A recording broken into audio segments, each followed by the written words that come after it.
বিল্লাহি মিনাশ শাইতানির রাজিম বিসমিল্লাহির রহমানির রহিম। আত্মশুদ্ধি বা তাসাউফ নিয়ে সুন্দর একটি বই, তাসাউফ ও আত্মশুদ্ধি। বইটি লিখেছেন আল্লামা জাস্টিস তাকি উসমানী এবং বইটি প্রকাশ করেছে দারুত তিবিয়ান। বই সম্পর্কে বইয়ের পিছনে লেখা আছে, আমি একটু পড়ি। তাসাউফ বা আত্মশুদ্ধি মুমিন জীবনের সাথে সংশ্লিষ্ট গুরুত্বপূর্ণ একটি অনুষঙ্গ। আত্মিক উন্নতি ছাড়া মুমিন নিজেকে নফসের ধোঁকায় থেকে, শয়তানের কবজা থেকে হেফাজত রাখতে পারে না। মুমিনের আত্মিক উন্নতির এই মাধ্যমই হলো তাসাউফ বা আত্মশুদ্ধি। নফসের বিরুদ্ধে লড়াই করে জিততে পারলেই একজন মানুষ মুমিন হিসেবে নিজেকে রবের সামনে উপস্থাপন করতে পারবে, রবের পক্ষ থেকে মুক্তির আশা রাখতে পারবে। অন্যথায় শয়তান এবং নফসের আধিপত্য তাকে জাহান্নামের গর্তে নিক্ষেপ করবে, চিরসুখ থেকে বিমুখ করে দুর্দশাগ্রস্ত করবে। অন্তরের যেসব ব্যাধি এবং তার চিকিৎসা নিয়েই রচিত এই বইটি। শাইখুল ইসলাম মুফতি মোহাম্মদ তাকি উসমানী সাহেব দামাত বারকাতুহুম রচিত এই গ্রন্থটি মানুষের দিলের যেসব রোগ এবং ব্যাধি দূরের প্রক্রিয়া ও মাধ্যম জানাবে।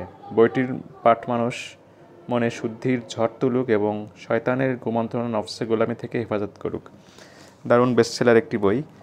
বইয়ের মধ্যে আত্মশুদ্ধির বিষয়গুলি সুন্দরভাবে বর্ণনা করা আছে এবং বিভিন্ন কোরআন হাদিসের রেফারেন্স, সাহাবীদের জীবনী এবং অন্যান্য ঘটনা থেকে তুলে ধরে সহজ ভাষায় সুন্দর করে নিজের নফসের পরিশুদ্ধির বিষয়গুলো আলোচিত হয়েছে। বর্তমান সময়ে একটি অন্যতম বেস্টসেলার বই। আমাদের সকলেরই উচিত যে আমাকে নিজেদেরকে পরিশুদ্ধ করা, নিজের ভিতরে যে রোগ ব্যাধিগুলো আছে সেগুলো দূর করা। তো আমরা যদি সূচিপত্রের দিকে দেখি তাহলে দেখতে পাবো বেশ কিছু অধ্যায় আছে। এটা হচ্ছে তাসাউফের হাকিকত, উদ্দেশ্য।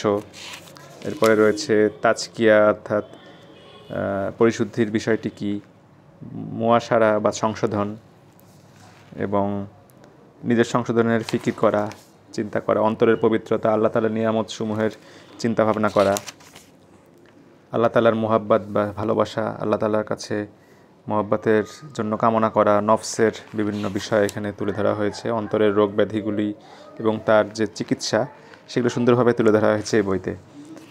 এরপরে রয়েছে ধন সম্পদের প্রতি ভালোবাসা, অলসতার চিকিৎসা, আরও রয়েছে কুদৃষ্টি, চোখের যে নিয়ামত সেটা গুনাহকে ছেড়ে দেওয়ার বিষয়ে অনুপ্রেরণা, উৎসাহ যোগানো হয়েছে। গুনাহের যে ক্ষতিগুলো সেগুলো বর্ণনা করা হয়েছে এবং চিকিৎসা এই কথা বর্ণনা করা হয়েছে। মুজাহাদার গুরুত্ব, আল্লাহ তাআলার সাথে সম্পর্ক সৃষ্টি করা এবং তা রক্ষা করার বিষয়ে সুন্দরভাবে বইতে বর্ণিত আছে। তো আলহামদুলিল্লাহ বেশ সুন্দর একটি বই, বেসিক একটি বই। আমরা যারা নিজেদেরকে পরিশুদ্ধ করতে চাই তাদেরকে এই বইটি পড়া উচিত। তো আজ এ পর্যন্তই। আসসালামু আলাইকুম ওয়া রাহমাতুল্লাহি ওয়া বারাকাতুহু।